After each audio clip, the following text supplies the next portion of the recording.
so you came out as trans, and then when you were unable to get access to T, you started like there was a period where you were identifying as non-binary. Yep. So I was identifying as non-binary. I was very like lost in my identity, but that wasn't why I was identifying as non-binary. I just did not feel aligned with this masculine identity that I had been so glued to. I kind of realigned with my masculine identity at the same time as like really getting serious with my fitness, which Realizing that rebranding that masculinity, because I think that honestly, in full transparency, that's something I'm currently going through as well. I definitely feel like in the beginning stages of my transition, specifically on social media, seeing all of the feedback, to put it lightly, from that, it's super easy to just want to honestly get pushed into that box.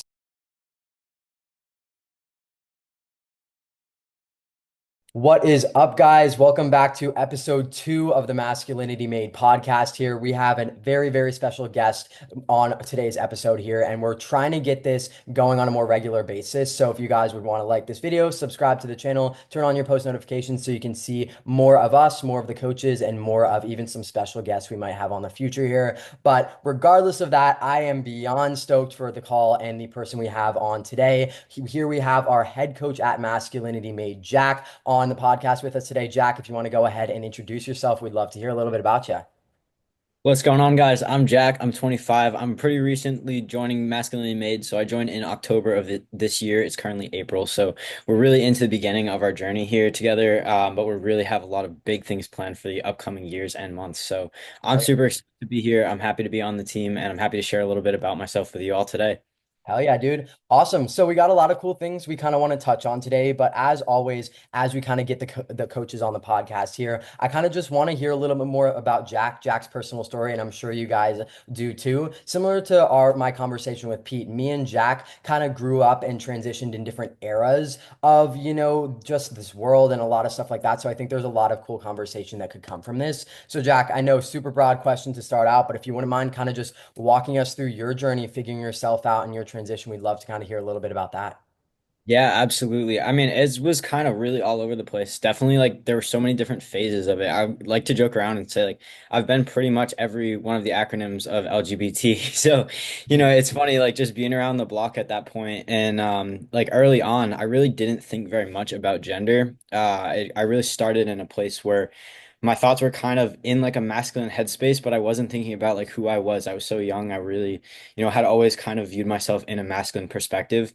So there was kind of almost like an opposite experience where instead of realizing, oh, hey, I might be trans or I might be a boy, it was kind of like a, oh, hey, I'm not really like the other boys. You know what I mean? Like Yeah. I thought a lot about, the things I was really interested in at the time. Like as a kid, I was really into monster trucks. Like that was my my thing. I loved big, loud trucks. I loved just like, nature. I was really into the ocean as I still am. Like it was just kind of like what I was into, and that was like where my head was.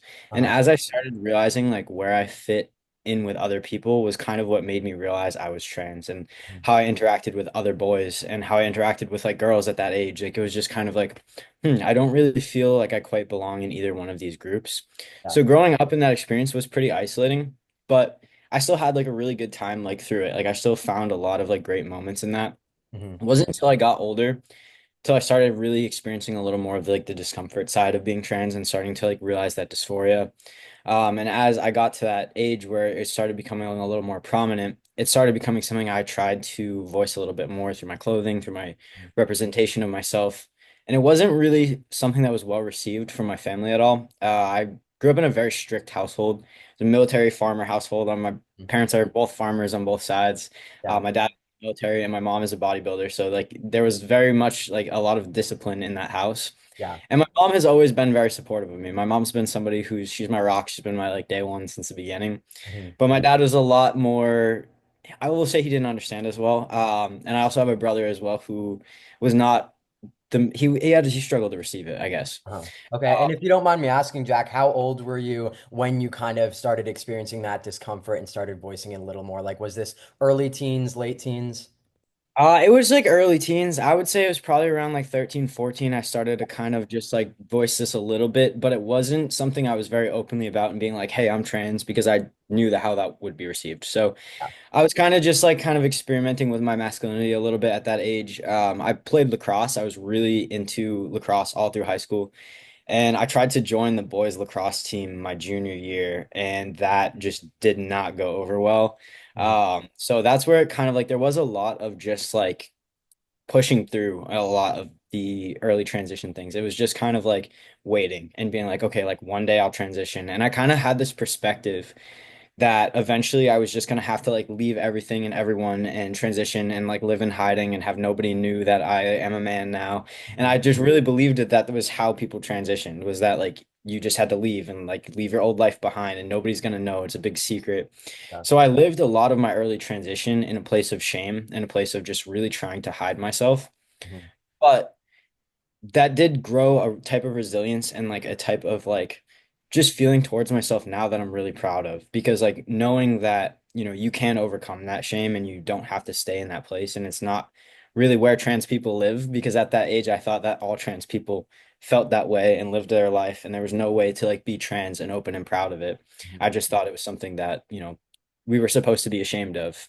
Yeah. So it was something for a long time I really battled with, and even like with my self-image, it was like I was really fortunate to know another trans person at that really early age in my life. Oh, wow. Yeah, it was really interesting. I was 6 years old and my best friend in school had an older brother who was transitioning. And he was transitioning to male, and my family was they were very open about the fact that they did not support it. So it was something that like we would go home and like I would ask questions and we'd have discussions that it was a terrible, sad thing that was happening, Uh-huh. and that it was so terrible for his family and how it must be so hard for everybody.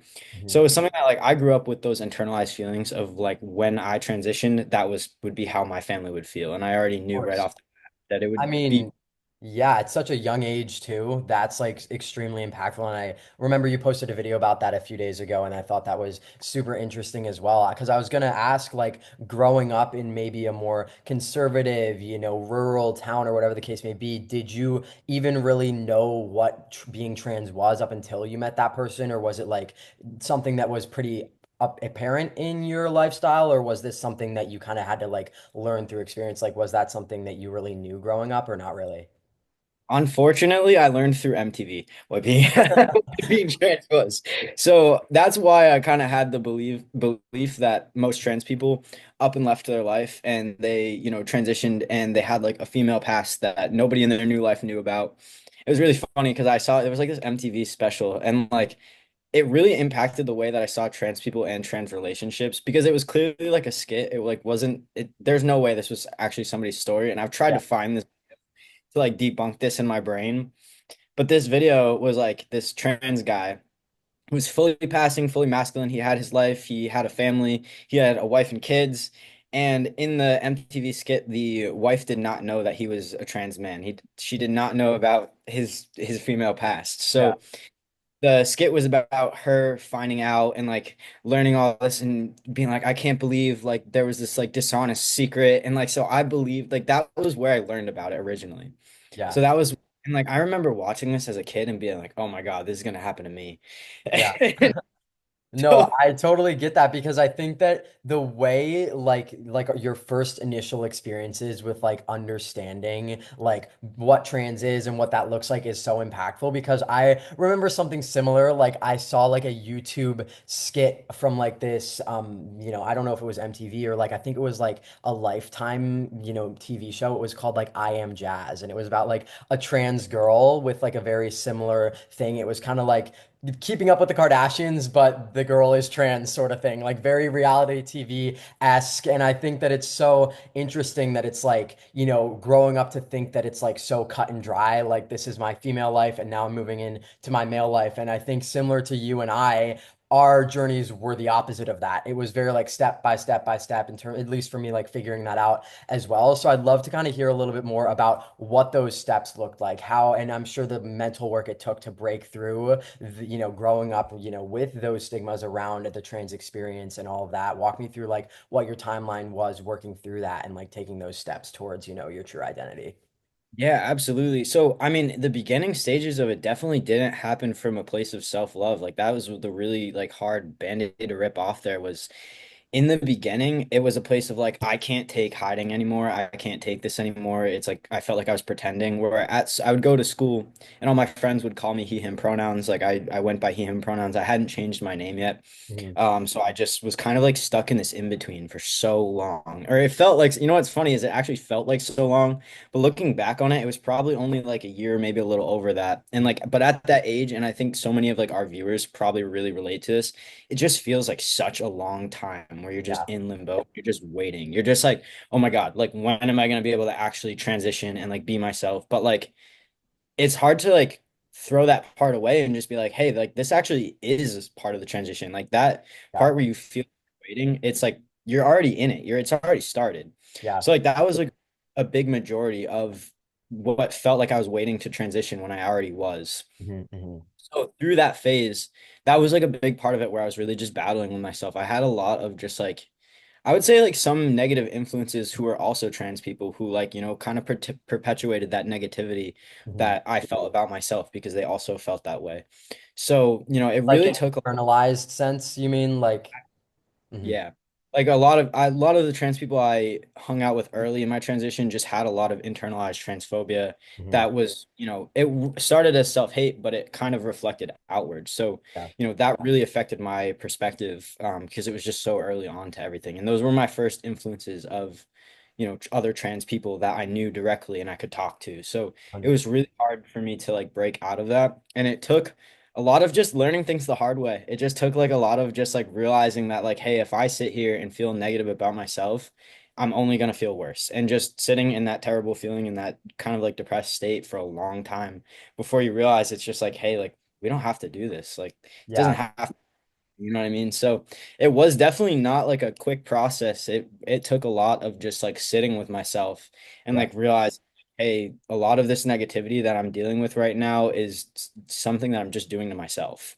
Yeah, for sure. And I think that I think that that's such an important thing as well is, you can relate that to so many aspects of your life. I know the thousands of calls we've gotten on, that's a big thing with fitness is, you feel caught in this endless cycle. And of course, it's okay to feel these emotions of sorrow, depression, whatever the case may be, but realizing that you're honestly the only person that can break yourself out of that, of course, when you're in a safe space. I think it's super important to not rush that. I think that honestly, that is such an important growing phase for queer people is figuring that out internally. And that's why a majority of my friends honestly are queer people because I feel like that level of understanding yourself and going through that just makes you it just opens up your consciousness so much, for lack of a better word. And I think that that's such a beautiful thing as well, because when you talk about, your experiences growing up with like these trans friends, whether you were 6 or older and, you were experiencing this internalized transphobia from others outwardly. I think that that's so interesting because growing up, I had none of that. I don't even think I ever saw a trans person in real life before, I started transitioning, honestly. Like it was definitely very much so like a me thing. And I think that that is why I waited until after high school and after I was kind of out of that social bubble to really explore that because it was, I was the only non-binary person in my grade or in my class and stuff like that. And I grew up in an extremely liberal, place and everything like that. So it wasn't necessarily taboo. It just wasn't really a thing. So I think it's interesting to see kind of how, people's perspectives and what they would have to go through to break through that can kind of alter depending on just simply where you grow up, who you surround yourself with. Again, we say that all the time. You are such a product of your environment to an extent, though. You can always break through that. And I think breaking through that, especially as a trans person and maybe somewhere that isn't the most supportive aspect, just makes you so much more of a conscious person. And I think that that's a super cool experience for you, Jack. So, I mean,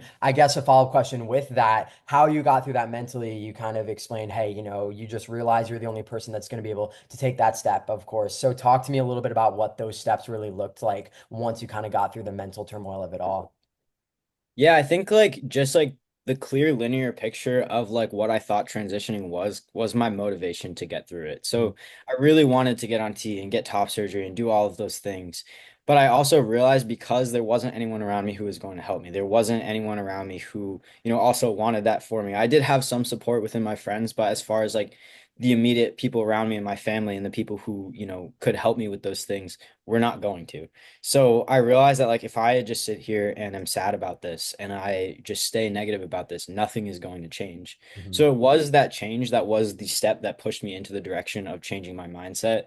I think a lot of it also happened just unintentionally, like just sitting with it and being like, all right, there are two options, and it's really easy to like just say, oh yeah, I would choose the option of self-love and I would choose the option of doing the best I can for myself. But realistically, when you're in that position, you're not thinking about the two options either. Like it just Mhm. kind of is something that happens in its own time. You have to just grow at the pace you're growing in. And as much as I want to say like, oh yeah, I chose the better option, I chose self-love, it wasn't as much of a cut and dry choice. It was just kind of something that I grew into through experiencing those hard things and sitting with those hard feelings and those emotions. It just kind of eventually got to a point where it was enough is enough. We just have to do a little bit better than that because Totally. I wanted it for myself. And that was really what the steps kind of looked like as far as like a linear perspective. But even that wasn't exactly linear. There were ups and downs. Like there were sides of it where, I thought I was choosing the best for myself and I was still sitting in that negativity. Mhm. And just is, I mean, I think and that's just life. Like you do go through those ups and downs and learning that. 100%. And I think that that's super important is to realize that it's not a linear process and not much is, and I think that that's super crucial, in terms of that. So I guess, when you overcome the mental side of things, I'd love to hear, because a lot of the questions I get, and I'm sure you get that a lot, is there's a few staples. Of course, how do you realize you're trans? But the main one is like, how do you tell people that? And I think you kind of mentioned with your experience, you were surrounded by some support and some negativity as well. So I guess, how did you really, in terms of your family or those people close to you over time, what did that look like for you in terms of kind of taking those steps to maybe make peace with it, still you remain in contact with maybe some of your family, et cetera? Like, what did that really look like for you? How did you, I guess, work through that, or would you recommend other people work through that if they're in a similar situation?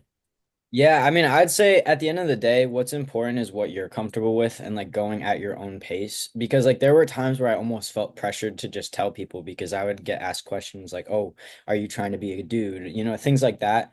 And I think it's important to respect your own process, like respect your pace, because there's going to be times where people are going to pressure you to come out, whether that's out of support or whether it's out of they want to know because for Yeah. whatever reason.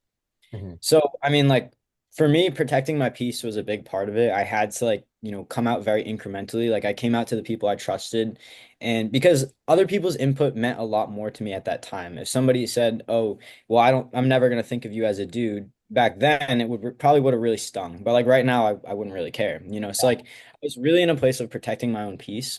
So I came out to my friends and my support groups first, and my mom was the first one of my family members that I came out to, and I was still scared to come out to her. Hmm. Not because of, how she was. She was always very supportive, but because of the rest of my family wasn't, I just wasn't really sure what I was bringing her into, what reaction I would get. And I came out to her through a comic. I like drew a full comic just explaining it because I really like to draw, and I just felt like I don't want to like express this to you. Yeah. So we went out to breakfast. I brought this like comic with me and I brought a book that I got at a Pride event that was just like supporting your trans family members. So that kind of just like explained what was going on. Hmm. I sat her down and she didn't really understand, but like she wasn't like upset or anything. She just like I remember her reading it and I felt like I was sitting there for like an hour. It was only one page. Like it was just one little page explaining Yeah. what was happening. And I just felt like I was sitting there for so long, and she like looked like she was like really like digesting everything in there. And then she looked up at me and she just like gave me a hug. Like she was cool. Like she I don't think she really had the words to like ask any questions. I think she was just like kind of digesting it all. Totally. But she knew like and she's still to this day like she's always asked questions out of support. And it's funny because like she actually also will educate other parents of trans people Yeah. through that process as well. So whenever she meets another parent who is in a similar situation, she always ends up in those conversations, which Totally. is funny. Like in the beginning, she would have been not the last person, but like just because of how little understanding she had of it, I Hmm. would have never expected that. Yeah. But the rest of my family was where it was really hard, Mhm. especially because the people I expected to be supportive weren't, and the people I didn't expect to be supportive, I guess were a little more quietly, but they were. So I had some family who really took it hard, and like it was just a lot of arguing. My dad was one that I really didn't tell till the last minute. I didn't tell him I was getting top surgery until after it had happened. Okay. Uh, so that was one that was really tough. And my brother was the hardest of all of them. I actually don't have contact with him anymore Hmm.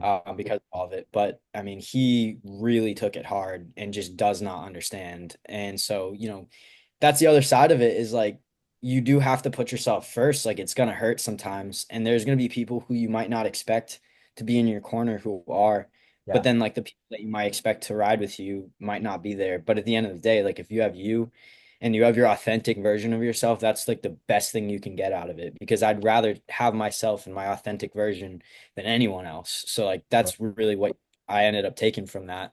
for sure. And I think that that's super important because I feel like that happens with a lot of people. Some people are supportive, of course, and some people aren't. It's never like really in 100% or 0% situation, or rarely is. And I think that it's important in those aspects, kind of like what you were voicing, is to realize that you're doing this for you and take those people that were unexpectedly accepting and really put the emphasis on as much as possible on that if you can, of course. And I think that, that would be another thing is, how did you really move past that and move forward in terms of like, it seems like what you did is you grew into a place of confidence and then you came out to the people in your family over the course of time. So I assume maybe some of this, mark me if I'm wrong, took a hit on that. Did you kind of like rebound from that? If so, how? Like, how did you, continue on with being authentic and being confident after the fact? Was it kind of just sticking back to those same morals and that moral compass you created prior? No, honestly, like there was so much up and down to it. Like there was one point where I ended up actually I deleted all of my videos off of my social media. I like took everything down at one point and I just tried to erase myself at one point. Like there's definitely parts of it that are just that just hit you, you know? Mhm. And like I think with my brother especially, that's something that I still really heal from. It's something I haven't even really been able to post much about on social media, which I do want to talk about more at some point. But there, it is just something that like you do have to like continuously heal from. Like you do have to like really just sit with those hard things sometimes and just decide to do the best that you can. Because like I miss my brother every day. You know what I mean? Like there's still part of me that like I really love that kid. Like he's my little brother. Mhm. But at the same time, it's like, having a relationship with him might not be the most healthy thing at this stage in the game. So, Understand. doing the best you can for yourself while also acknowledging your feelings. Like you have to honor your emotions, you have to honor your feelings, you have to sit with them and feel them, but you can't let them dictate your life at the same time. So like Totally. I had two grandparents who were very, very conservative. I grew up in their house and there was always Fox News on, always something. You know Yeah. how Fox News is always something about the Uh-huh. gays. Yeah. Uh, so, I was most scared about talking to them about it. I just was really worried about it. And I never actually had a formal conversation with them about it. They had passed away just before I had really started transitioning, but I was at the point where you could kind of guess that I was about to. Yeah. I didn't know this till after they had passed away, which was really interesting. And I was talking to my mom one day and I was like, I really wonder like what they would have said. Hmm. And she was like, "Oh, well, they told me like right before you had come out that they would have accepted you no matter what, and they were really excited to like see the person that you were becoming." And I was like, I wouldn't have I wasn't Yeah. expecting. It was really like positive to hear. And it Yeah. was just cool because like it really like changed my perspective on like who would be on my side coming through this and made it kind of less about like who's on my side versus against me and more about the hey, like there's just some people in your life who are going to love you regardless of their opinions, regardless of what they think. They might not understand right away, but Totally. they still love you. And like that's the thing that makes it a lot less black and white. Because Totally. even my brother, like we, have this relationship that's estranged that is like really, tough. But I'm sure somewhere in him he still loves me too. You know what I mean? I still care about him very deeply. I think about him every day. Hmm. So, there's gonna be people who might not be around, but they still probably think about you. They still probably care about you. They're still like, and that doesn't mean that you necessarily need to have a relationship with them. I wish I could, Hmm. but it wouldn't be healthy. So like that's like the thing is like putting your priorities in your living your best life, being your best self, taking care of the people that you care about and the people around you as well that do support you, and just being that version that is there, that is present. Because like if I spent all my time thinking about what could have been with the relationships I've lost in my life, that wouldn't be a very present existence either. Totally, 100%. And I think that that's something that's super important to acknowledge. Like you said, having that black and white version of, hey, this person seems like, of course, we're going to draw our assumptions out of just curiosity and, kind of planning what to expect when you come out. This person may be supportive, this person maybe not. And I think that that's interesting. That definitely happened a lot in my life where it was like very surprising in certain moments and certain things as well. So I think, you can never really expect what's going to happen when it comes down to that point as well. And I mean, Jack, I appreciate you walking us through that as well. I think that your story is something that a lot of people could relate to. So I appreciate you sharing it as well, man. When it comes down to what you mentioned, I heard you mention in terms of like social media, you like had a complete blackout on there. I'd love for you to kind of talk to me about how that started, if that was like maybe a safe space for you throughout all of this. Like walk me through kind of the social media pipeline and how that kind of played a role in all this. Yeah, absolutely. Social media was definitely a big part of it. In the beginning, it was a very big safe space for me. It was something I loved posting on. And Mhm. like I think it was funny because like I started posting on social media when I was like 18 or 19. And Yeah. I would just post whatever I was thinking. Like I would just post whatever I wanted. I had no filter. I did not care. And then like suddenly there was just this one point where when I had a bunch of negative reactions to who I was, when I was starting to be a little bit more open about that, because I was posting on social media before I came out to my family. Mhm. So when I started getting that negative reaction, there was a part of it that just impacted the way I viewed myself. And I just saw all my social media and I felt this disgust with myself. So I just removed everything. I just took everything down. I stopped posting. I stopped, and this lasted for multiple years. Like this was a point where I just fully went dark. Mhm. And it was funny because like right before that, I was posting like pretty much every day.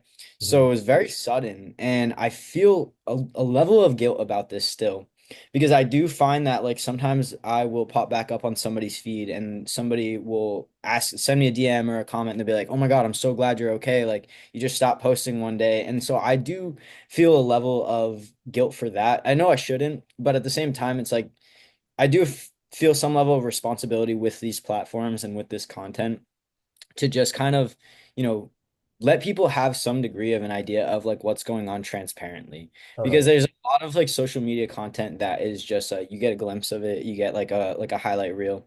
Yeah. And like realistically, like to just go dark like that and like not answer any DMs, any comments, any messages is kind of concerning for people, especially if they're Totally. watching, especially in our community, because like you never know what happens. Yeah. So I think that like returning to social media and starting to post again has kind of healed a little bit for me Mhm. because now it's like, okay, I feel committed to being as honest as possible on my social media and like Yeah. sharing the good, the bad, the ugly because of that blackout period where I was just gone. Mhm. And like I do see a lot of people who will message me now and be like, I'm so glad you're okay. Like I was worried that something happened to you.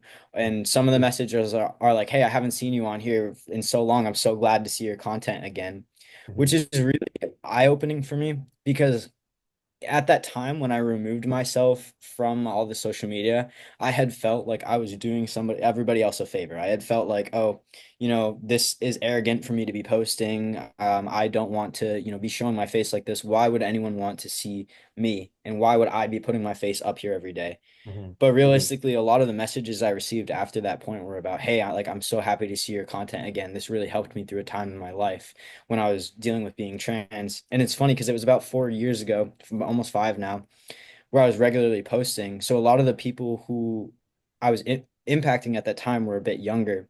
And to see them back now and like the people who are messaging me went from being like faceless cartoon profile pictures and they're all messaging me and it's like it's actual trans people that I can see and be like, Yeah. they're messaging me and saying, "Hey, like you impacted my journey." And that is a side of it that I'm like, wow, like, okay, this is a little bit deeper than what I was thinking at that time. And Totally. so definitely glad to be back, but that was one of the hardest parts of being on social media while I was transitioning. Totally. And I think that that's something that is oftentimes not talked about a lot is, very similar to yourself. I transitioned on social media as well, being very transparent about my journey. But of course, there's other portions that, you want to keep your privacy to an extent, but you, of course, see all these people that you're inspiring, helping, and there's some sort of like expectation to always be showing that part of your life. And I think that it can be super beneficial, healthy, and of course, we've created such a beautiful space. But at the same time, rooting back to even what you were saying with your coming out story, it's always rooting back to just doing what you need and what's going to make you feel comfortable. Rooting back to those morals within everything, I think, is super crucial and evident. And I definitely think that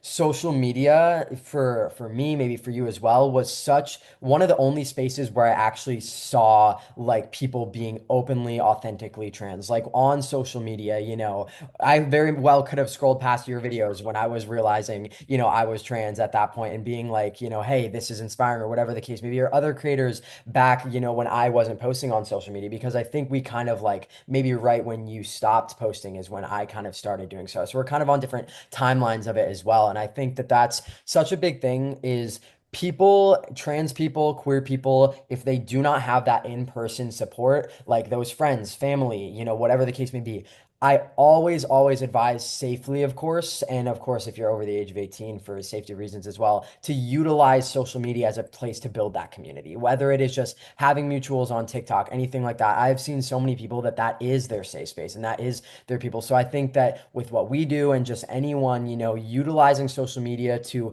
find these people and find these inspirations, whether it's the trans guy that you looked up to when you were 6, little things like that, that can easily be found on social media if you don't have access to that. And I think, what's interesting is I'm sure a lot of people probably view you as that person, if they're in that point of your life or whatever the case may be. So I think that that's super cool as well.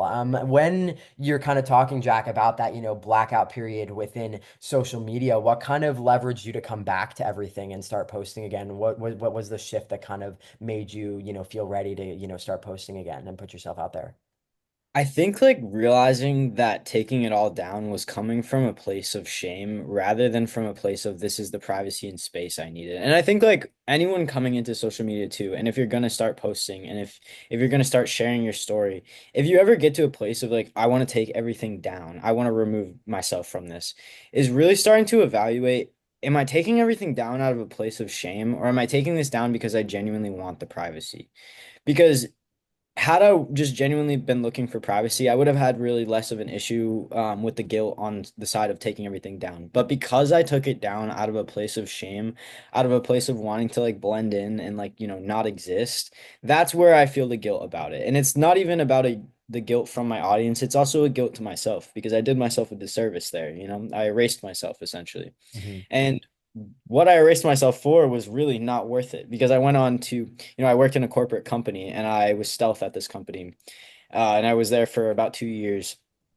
I didn't talk about my trans experience at all. I didn't, and if anyone did talk about anything about anyone being trans, I was instantly uncomfortable. Like I was shutting Yeah. myself because I didn't want anyone to know that I was trans. I wanted to exist as a cis guy in a cis world and just, you know, erase that huge piece of me.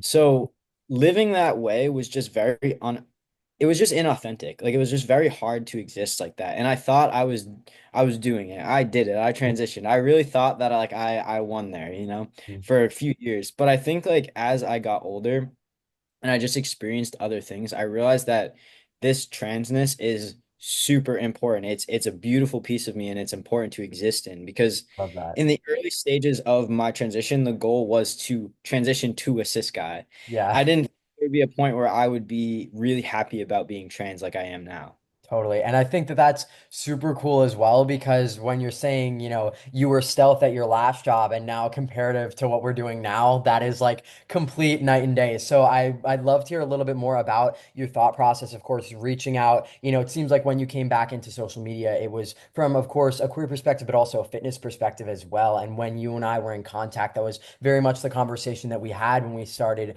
thinking about working together with Masculinity Made. So Jack, I'd love to hear like why you kind of decided to go from what might have been a completely stealth workplace to a completely transparent, open, queer workspace. Talk to me about like the decision making factor there and like what made you want to make that choice. Yeah, absolutely. It's funny because it was actually so it was the job before that where I was stealth. Okay. Hmm. So I was there for about 2 years during COVID and shortly after, where I was stealth at my job, but I was just like, living inauthentically. It was just kind of like a really low period of my life. I was surrounded by two really close friends that I'm still close with right now who they were both non-binary. And during this time it was also while I was stealth was when I was first coming off of T. So I was like it was just like my world was kind of crumbling, but I had these two friends who are non-binary who they're still two of my best friends. And when I was coming off T, I learned so much about the queer perspective from the two of them. They really showed me around. I lived in Providence, Rhode Island at the time, which is a very queer city too. So they showed me around the city. They introduced me to a ton of other queer and trans people, and it kind of opened my eyes. And as I was coming off of T, it was like the first time in my life where I kind of detached myself from this cis identity, Hmm. of being like a cis guy. And I actually, for a very brief period of time, was identifying as non-binary. Okay. And this was about like 2022, and I wasn't posting during this time because I was just in this like I did like mystery of my identity. I had no idea who I was, but I was still stealth at work Okay, just and because. if you don't mind me asking, what so you came out as trans, and then when you were unable to get access to T, you started like there was a period where you were identifying as non-binary, just so I get that timeline correct?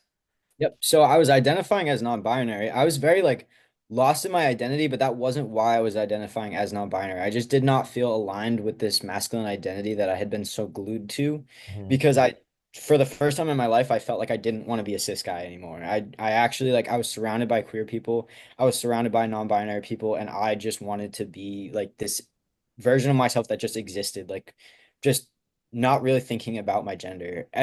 But simultaneously at work, I was Yeah. stealth existing as a cis guy. So it was a really conflicting time. It was really interesting.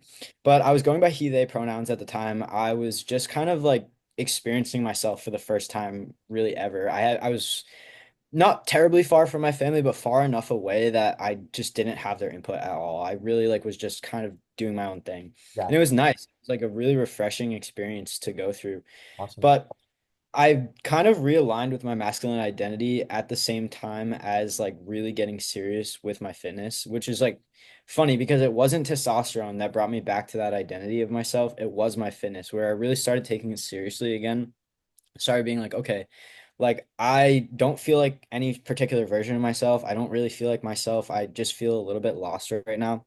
And it was fitness that kind of brought me back to feeling reconnected with myself. And like in the early stages of that, I was still identifying as non-binary. I still felt like that experience of like not identifying with any particular gender Hmm. was so validating for me. Like it actually was like the first time I understood who I was as a person without gender involved. So I would say like that was probably one of the most crucial parts of my journey.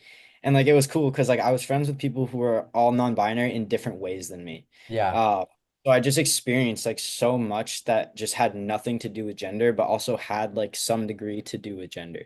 Uh, 100%. I think that that's awesome, honestly, because, with that being said, I think that that's super cool because the whole thing, and we've done a lot of calls with our clients about this and all that, is kind of defining your masculinity. And something that we're kind of trying to break through with our content is the idea of masculinity made.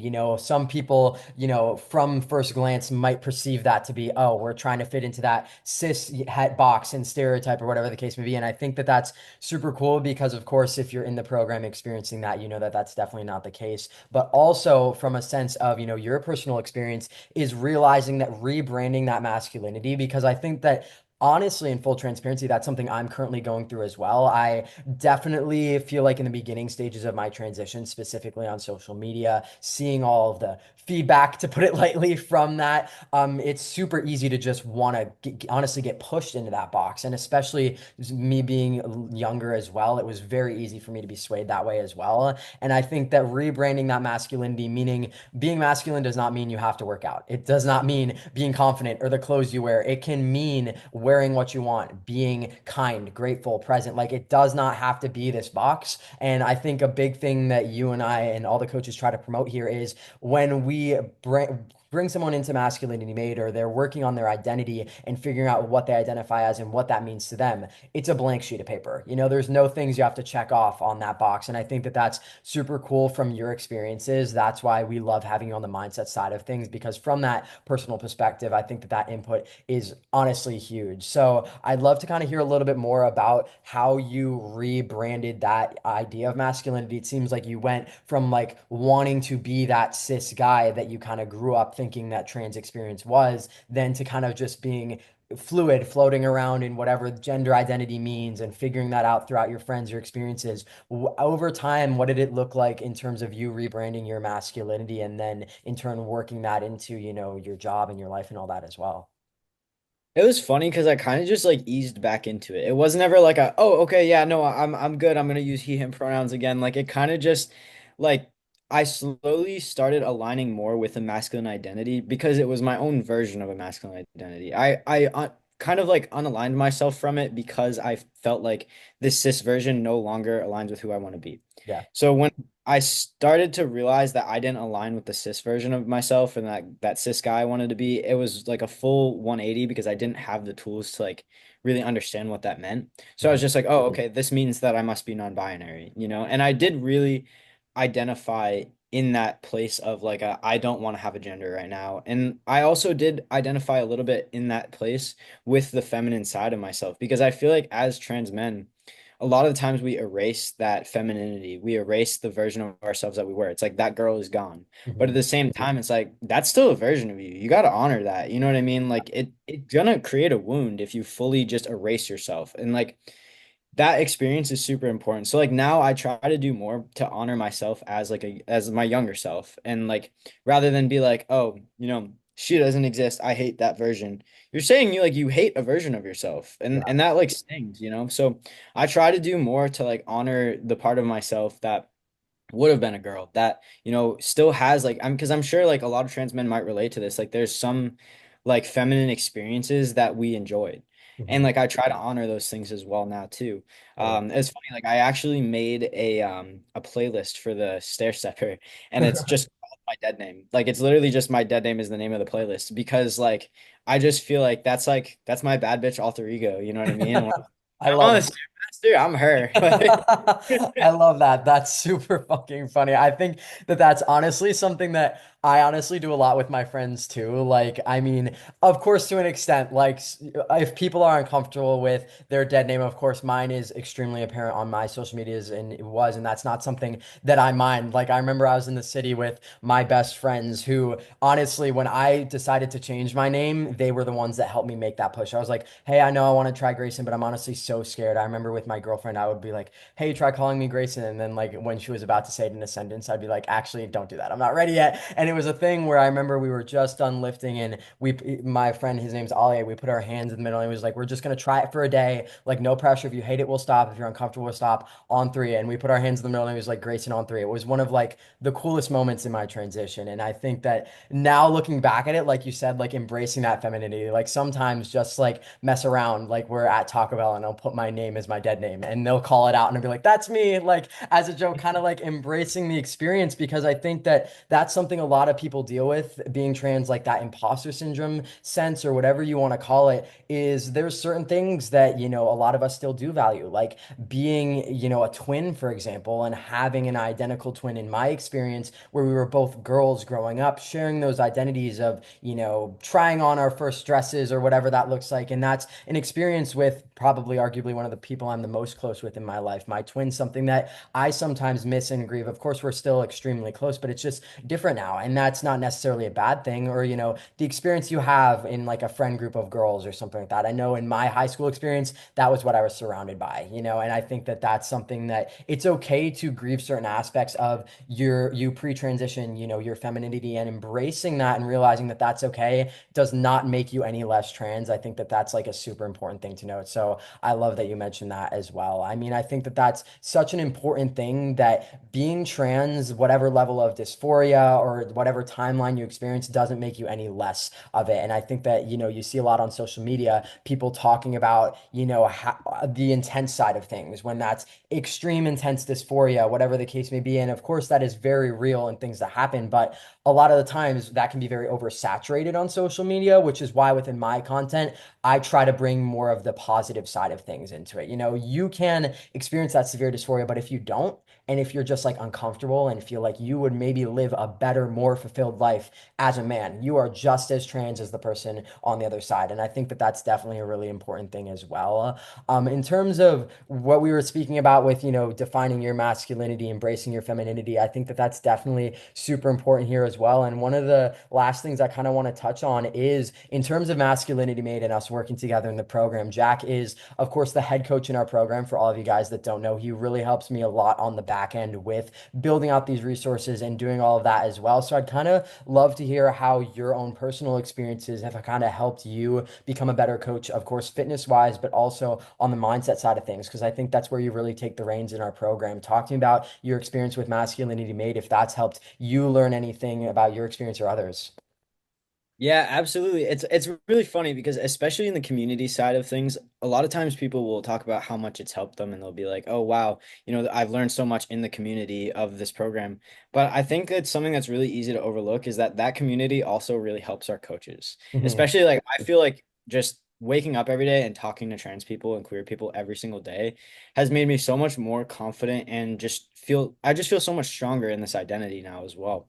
Not because I doubted my own identity at all, just because of the lack of representation around me in my day-to-day life. Because at this stage in the game, I don't see many trans people, even really, I don't see many queer people. So waking up every day and starting my day with conversations with queer people, and even whether it be like a positive conversation where somebody's sharing a win or a challenge that they're going through, and we talk through a challenge, that's something that over time, like just being open, just experiencing those things on a day to day, that's something that really immerses me more in the trans experience and not only my own trans experience. And that's something that has been just really beautiful. And it's just been something that I feel so much more confident in my own identity experiencing this alongside other people who are experiencing similar but very different things. Totally. I definitely agree. I think that what we have here is so much more than just fitness coaching. And I think that that's something where you and I are definitely on the same page is in the coming months and years, this will be more than fitness coaching, which is something really exciting as well, is that such a huge part of a person's fitness experience as a queer individual is feeling like you're safe and wanted and validated in that experience, not having to fit into, a box of, hey, you want that cis trainer, that cis guy trainer who wants the abs or the cis girl trainer who wants to grow her glutes, being like, where do I fit into that agenda? The goal is to create a safe space for these people to not have to fit into a box. Masculinity Made is not a box in the middle where it's like you're a queer person and we're going to take you from point A to B. This is what your masculinity made me, or this is what your masculinity means, androgyny means, whatever the case may be. It's not that. What it means, I think, is more importantly building a community where you have people in your corner, not only from a coaching perspective of more so professionalism, mentorship, a community as well.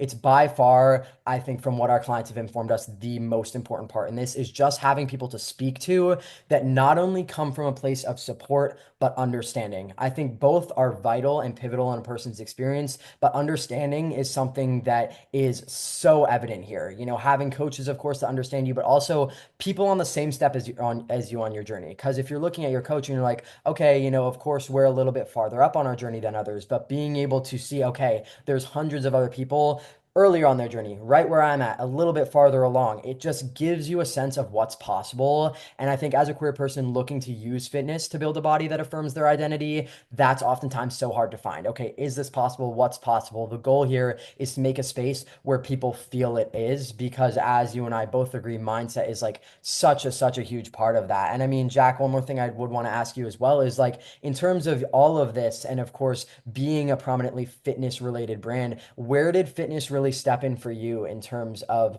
getting you to where you are now? Like, how pivotal of a factor was that in your transition in your journey? I would say honestly, probably one of the most pivotal aspects, even more so than being on T in the actual medical side of the transition, because the medical side of the transition definitely helps you physically, it changes you physically, but the fitness side of transition changes you mentally, and that's why it is so important to me. Yeah. And the side with that where it just really changed everything was I didn't have access to being on T at that time, and I was in a really negative mindset. So getting into fitness and getting back into it was what allowed me to realize the part of me that was being undisciplined by staying in that mindset Yes. because anyone can go into a negative headspace. It's really common. Most people do, but to stay in it and to choose to stay there is where it becomes a place of, lack of discipline because it takes discipline to climb out of that. So, and I didn't have that discipline. I started out when I was getting back into fitness, I was starting out in a place of, eating terrible food, smoking weed every day, just kind of like not really taking any action to get anywhere in my life, whether that be in fitness, just moving on in my future. I was just kind of staying stagnant for the sake of keeping myself comfortable and like trying to self-soothe.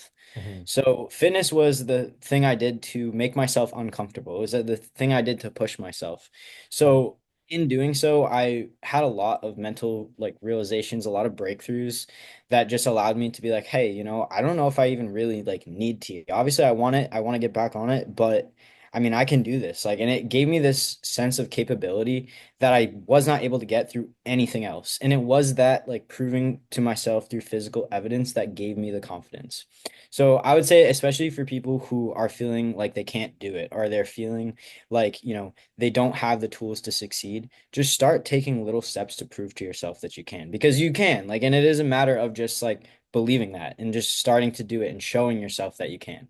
I love that. And I think that that is by far the biggest message that we promote. And I think that that's something very similar with a lot of our coaches' journeys from, of course, different avenues. Because when we're mentioning earlier in our conversation is that kind of waiting period where you felt like it was endless. Like you said, I bet you like 70% of the people watching this are in that waiting period.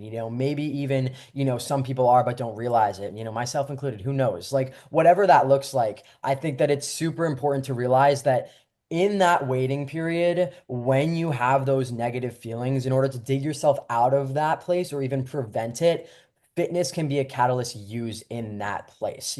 Using fitness as a way, okay, you have these emotions of dysphoria, discomfort, anger, frustration, sadness, whatever that is, what can you do regardless of where you're at, who's supporting you, who isn't, to build a body that you look in the mirror and feel a little bit more comfortable in each day. It was such a like light switch moment for me when I started Masculinity Made. It didn't even really click until about, I'd say, 3 or 4 months ago, where I was like, fitness did that for me. Fitness is doing that for the hundreds of people here. Using fitness as a form of gender affirming care. I will say that over and over again because I truly believe fitness can be, if done in the right ways. Using fitness as a tool to dig yourself out, it not only will build a physical body over time that you feel comfortable in, but not only that, like you said, it will build so much mental strength throughout your fitness journey that can translate into your entire life and your gender identity journey. Building confidence within yourself, building a routine that makes you feel good, that gets you closer towards your goals. All of that will get you one step closer to being the ideal version of yourself, not only in your identity as a queer person, but in your overall identity. And I think that's honestly one of the biggest takeaways here. I mean, Jack, I really appreciate you sharing the story with me, man. I think that there's definitely a lot more we can kind of really dive into here based on this, but I kind of just wanted everyone to get a solid overview of you, your story, and kind of walk you through everything and us everything. It was really great hearing your story on a personal note as well. It was super cool to kind of put all those pieces together. Some things I didn't know in there that I thought were super interesting and cool. So I appreciate you sharing. Everyone appreciates you sharing as well. And anyone watching this, if you guys have any other ideas you want Jack or I to talk about, please feel free to leave them in the comments below. Like we said, we're gonna knock through all the coaches here. One thing I will say is we have a new coach that we have had in the program for a few months, and we're gonna announce them. And I think I'm gonna film a podcast with them to introduce them and have you all get to know them. So that should be coming in the next few weeks. But other than that, if you guys are new here, make sure to subscribe, turn on notifications so you can get notified on every video we post. All of Jack's social medias and mine will be in the description below. And Jack, if you have any final words, any like piece of advice you'd give to someone watching out here, we'd love to hear them. And then we'd be all good for today. Just take it one day at a time, live every day and be thankful for it and just take it slow, go at your own pace. Oh yeah. But yeah, that's about it. I appreciate you giving me the platform and the time to speak on my story. And yeah, I hope everyone has a good day. Hell yeah, guys. Thank you so much for watching, and we will catch you in the next one.